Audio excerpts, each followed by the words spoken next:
Back in the mid 1990s, I was living in Charleston, South Carolina, and the Charleston County was doing a bond referendum to raise taxes to fix their schools. And I was very interested in understanding the component of taxation and education, but also understanding my community. So I volunteered to work a phone bank to call taxpayers and to ask them for their opinion on this bond raise. Now, this was something that was organized by the Charleston County School District because they needed money. And so they gathered a huge amount of volunteers to work this phone bank. And I was one of them. And there were a lot of different opinions of people who were for it and people who were against it, people who had various concerns. For example, the schools were falling apart.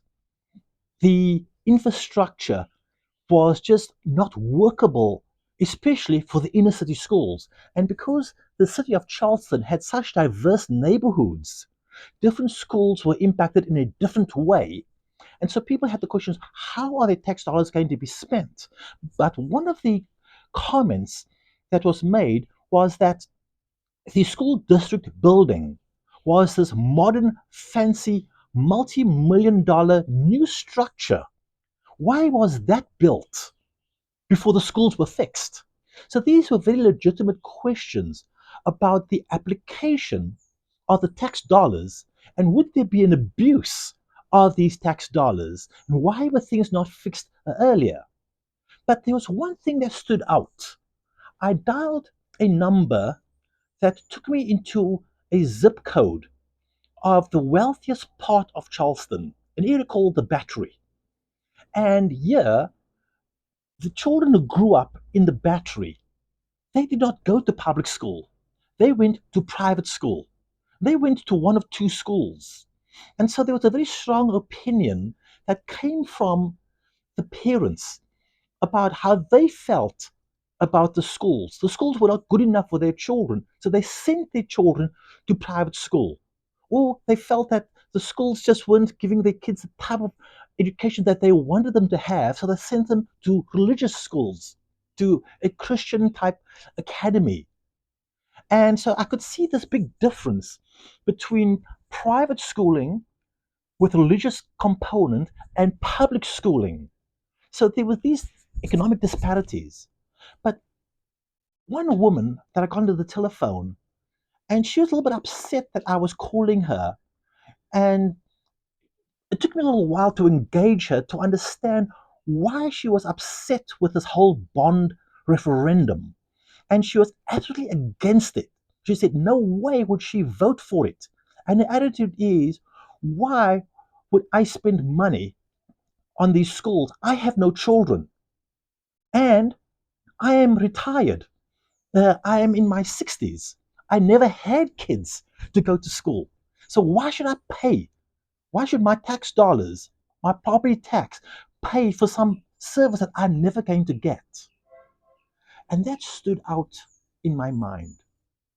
How many people view taxation as a burden? And they don't understand how this impacts them, how this impacts each and every one of us. And so we engaged in a conversation.